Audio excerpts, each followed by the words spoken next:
పోలీసులంటే కఠినంగా ప్రవర్తించే వాళ్ళు మాత్రమే కాదు, మంచి మనసు కలిగి ప్రజలకు ధైర్యం అని మరోసారి నిరూపించింది కామారెడ్డి పోలీస్ శాఖ.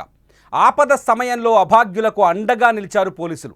కామారెడ్డిలో వరద బీభత్సం సృష్టించి దిక్కుతోచని స్థితిలో జనాలు ఉంటే వారిని భుజానికెత్తుకొని రక్షించింది పోలీస్ శాఖ. తమ ప్రాణాలను పణంగా పెట్టి ప్రజలకు సేవలు అందించింది అక్కడి పోలీస్ డిపార్ట్మెంట్. కష్టమనే చోట క్షణాల్లో వాలిపోతూ సహాయక చర్యలు చేపట్టారు పోలీస్ సిబ్బంది.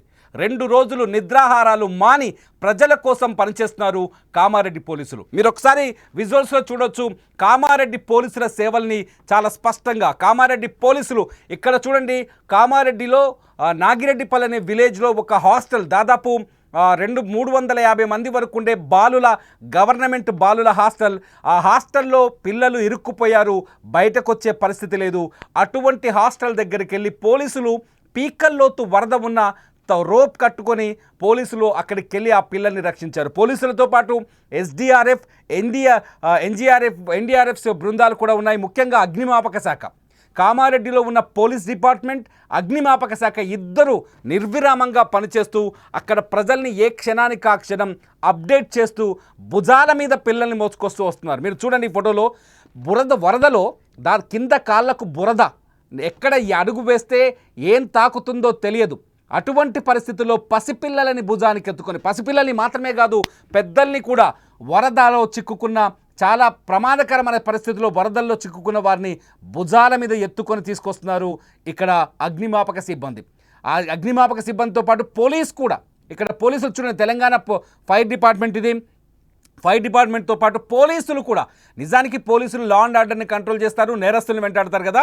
కానీ కామారెడ్డి, నిజామాబాద్లలో పోలీసులు భుజాల మీద పిల్లల్ని మోసుకొస్తూ అగ్నిమాపక సిబ్బందితో పాటు అట్లాగే ఎస్డీఆర్ఎఫ్ బృందాలతో కలిసి పోలీసులు కూడా పనిచేస్తున్నారు. ఇక్కడ చూడండి, ఒక కాలనీ మొత్తం నీళ్ళలో మునిగిపోయింది. నిర్మల్లో, కామారెడ్డిలో ఒక కాలనీ ఇది, చెరువు పక్కనే ఉంటుంది. ఈ కాలనీ మొత్తం నీళ్ళలో మునిగిపోయిన ఆ కాలనీ దగ్గరికి వెళ్ళి పోలీసులు, ఎస్డీఆర్ఎఫ్ బృందాలు, ఫైర్ సిబ్బంది వెళ్ళి వాళ్ళని సురక్షిత ప్రాంతాలకి ఎత్తుకొస్తున్న సిచ్యువేషన్ చూడొచ్చు. ఇక్కడ చూడొచ్చు డిపార్ట్మెంట్ వాళ్ళు, ఫైర్ డిపార్ట్మెంట్ వాళ్ళు ఎలా కష్టపడుతున్నారో. వీళ్ళతో పాటు పోలీస్ శాఖ వాళ్ళకి అక్కడ పోలీస్ కూడా, ఫైర్ డిపార్ట్మెంట్తో పాటు పోలీసులు కలిసి పనిచేస్తున్నారు. పోలీసులు ఒక మహిళని భుజం మీద మోసుకొస్తున్నారంటే మనం సిచ్యువేషన్ని అర్థం చేసుకోవచ్చు, పోలీసులు ఎంత కష్టపడుతున్నారనేది. గడిచిన 48 గంటలుగా నిర్మల్లో పరిస్థితి భీతావాహంగా ఉంది. హైవే కూడా కొట్టుకుపోయింది, హైదరాబాద్ నాగ్పూర్ హైవే కొట్టుకుపోయింది.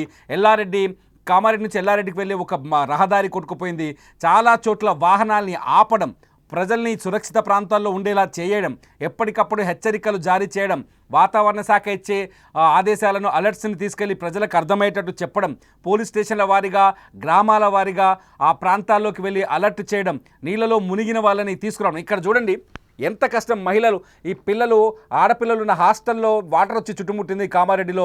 ఆ హాస్టల్లో ఉన్న బాలికల్ని సురక్షితం అక్కడికి వచ్చి పోలీసులు నిలబడి వాళ్ళని సురక్షితమైన దారి వెతికి, నీళ్ళలో సురక్షితమైన దారి వెతికి దానికోసం ఒక రోప్ తయారు చేసి ఆ రోప్లో ఒక్కొక్క బాలికని ఎలా తరలిస్తున్నారో మనం అబ్జర్వ్ చేయొచ్చు. నిజంగా పోలీసుల సేవలు అమోఘం, అద్భుతం, అద్వితీయం అని చెప్పాలి. ఎందుకంటే కామారెడ్డి ప్రస్తుతం మొత్తం పూర్తిగా ఉదయం నుంచి మీరు డ్రోన్ షాట్లలో చూస్తున్నారు, విజువల్స్ చూస్తున్నారు. కామారెడ్డిలో పరిస్థితి భీతావాహంగా ఉంది.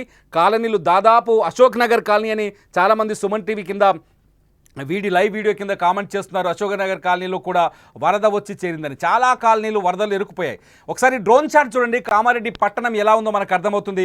హైవేతో సహా కలిపి కామారెడ్డి పట్టణం అంతా ఎలా ఉందో, అక్కడున్న చెరువులు, వాగులు, వంకలు అన్నీ కలిసిపోయి డ్రోన్ షాట్ చూడండి, కలిసిపోయి పరిస్థితి చాలా భయానకంగా కనిపిస్తోంది.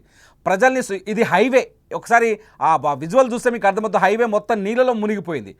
పెద్ద పెద్ద బంగ్లాలు, బిల్డింగులు, అదేమో చెరువు, కామారెడ్డి చెరువు, ఊరంతా చెరువులా మారిపోతే పరిస్థితి ఎలా ఉంటుందో ఇప్పుడు కామారెడ్డిని చూస్తే అర్థమవుతుంది. సుమన్ టీవీ అక్కడి నుంచి గ్రౌండ్ రిపోర్ట్ ఎప్పటికప్పుడు అందిస్తుంది. ఇక్కడ రైల్వే ట్రాక్, ఇది నిజామాబాద్ కామారెడ్డికి సంబంధించిన రైల్వే ట్రాక్. ఆ రైల్వే ట్రాక్ పై నుంచి కూడా నిన్న వరదొచ్చింది. ఇవాళ దాన్ని సెట్ చేసే ప్రయత్నం చేస్తున్నారు. నిన్నైతే రైల్వే ట్రాక్ పైనుంచే వరదొచ్చేసింది. ఇవాళ అక్కడ బ్రిడ్జ్ లాంటిది ఉంది, ఆ బ్రిడ్జ్ నుంచి వాటర్ కిందికి వదులుతుంది. దాన్ని ఎప్పటికప్పుడు దాని క్వాలిటీని టెస్ట్ చేస్తున్నారు రైల్వే అధికారులు. ఇక్కడ రైల్వే సర్వీసుని కూడా నిలిపేశారు. ఇక్కడ రెడ్ కలర్ డ్రెస్సులో ఉన్న ఎన్డీఆర్ఎఫ్ బృందాలు కావచ్చు, ఎస్డీఆర్ఎఫ్ బృందాలు కావచ్చు, వీళ్ళు కూడా సహాయక చర్యలో పాల్గొంటున్నారు. అట్లాగే సామాన్య ప్రజలు, ఒక అతనైతే పడవలో బోట్లో, ఇక్కడ చూడండి, ఇక్కడ ఇదేమో ఎస్డీఆర్ఎఫ్ బృందం, వీళ్ళు అక్కడ పోలీస్ డిపార్ట్మెంట్ ఉంది, ఇది ఎస్డీఆర్ఎఫ్ అండ్ ఫైర్ సిబ్బంది కలిసి పనిచేస్తున్నారు. ఎక్కడైనా వరదల్లో చిక్కుకుంటే ఆ వాగులో, వేగంగా వస్తున్న వాగులో పడవేసుకొని అవతలికి వెళ్ళి వాళ్ళని సురక్షిత ప్రాంతాలకు తీసుకురావడం అనేది చిన్న విషయం కాదు. ఇది నిజంగా వీళ్ళకి హ్యాట్స్ ఆఫ్ చెప్పాల్సిందే. కష్టపడి నిన్నటి నుంచి నిద్ర లేదు, తిండి సరిగ్గా లేదు, వరద ఎక్కడొస్తుంది అంటే అక్కడ పరిగెత్తడం, ఎవరైనా వరదలో ఇరుక్కున్నారంటే అక్కడికి పరిగెత్తడం, వాళ్ళని ప్రాణాలతో కాపాడడం, వాళ్ళని సురక్షిత ప్రాంతాలకు తీసుకురావడం నిజంగా నిర్విరామంగా పనిచేస్తుంది కామారెడ్డిలో పోలీస్ డిపార్ట్మెంట్, అట్లాగే ఫైర్ డిపార్ట్మెంట్, అట్లాగే ఎస్డీఆర్ఎఫ్ డిపార్ట్మెంట్, అట్లాగే ఎన్డీఆర్ఎఫ్ వాళ్ళు కూడా చాలా కష్టపడి చూడండి. హాస్టల్ విజువల్ చూస్తే నాకైతే చాలా బాధేసింది. మెడలోతు నీళ్ళు, ఆ హాస్టల్ చుట్టూ ఒక మనిషి మునిగిపోయే స్థాయిలో నీళ్ళు ఉన్నాయి. ఆ నీళ్ళన్నీ ఇరుక్కుపోయాయి. వాళ్ళు భుజాల మీద పిల్లల్ని ఎత్తుకొని భుజాల మీద పిల్లల్ని ఎత్తుకొని తీసుకొస్తున్నారంటే వీళ్ళు ఎంత సాహసం చేస్తున్నారు ఒక్కసారి ఆలోచించండి. ఎంత సాహసం చేస్తున్నారు నిజంగా. మనం చాలాసార్లు అనుకుంటాం పోలీసులు అంటే అలా మాట్లాడతాం, ఇలా మాట్లాడతాం, మీకేమైనా గవర్నమెంట్ ఉద్యోగాలు లేకపోతే మీ డిపార్ట్మెంట్ మీరు చెబితే భయపడిపోతారు ఎవరైనా, పోలీసుల రాజ్యం నడుస్తుంది, ఇలా మాట్లాడతాం. కానీ కష్టం వచ్చినప్పుడే, ప్రజలకి కష్టం వచ్చినప్పుడే పోలీసు విలువ తెలుస్తుంది. నేను బరాబర్ చెప్తున్నా, ప్రజలకు కష్టం వచ్చినప్పుడే పోలీసు విలువ తెలుస్తుంది. ప్రజలు కష్టాల్లో ఉన్నప్పుడే పోలీసులు యాక్ట్ చేసే విధానం తెలుస్తుంది. ప్రజలు సమస్యల్లో ఉన్నప్పుడు పోలీసులు చేసే సాహసాలు తెలుస్తుంది. ప్రజలకి సహాయం చేస్తున్నప్పుడు పోలీసు వాల్యూ తెలుస్తుంది. మీరేమనుకుంటున్నారు? నిజంగా వీళ్ళ సేవలను చూసి, వీళ్ళ రెస్క్యూ ఆపరేషన్ చూసి, పోలీసులు, ఎస్డీఆర్ఎఫ్, అట్లాగే ఫైర్ సిబ్బంది వీళ్ళు పడుతున్న కష్టాన్ని చూసి మీరేమనుకుంటున్నారు? ఈ వీడియో కింద ఖచ్చితంగా కామెంట్ చేయండి. వాళ్ళకి మనోధైర్యాన్ని ఇవ్వండి. మన కోసం కష్టపడుతున్న పోలీసులకి మనోధైర్యాన్ని ఇవ్వండి. మన కోసం కష్టపడుతున్న పోలీసులకు సహాయాన్ని అందించండి. మన కోసం కష్టపడుతున్న ఈ సహాయక బృందాలకి నిజంగా సెల్యూట్ చేయండి.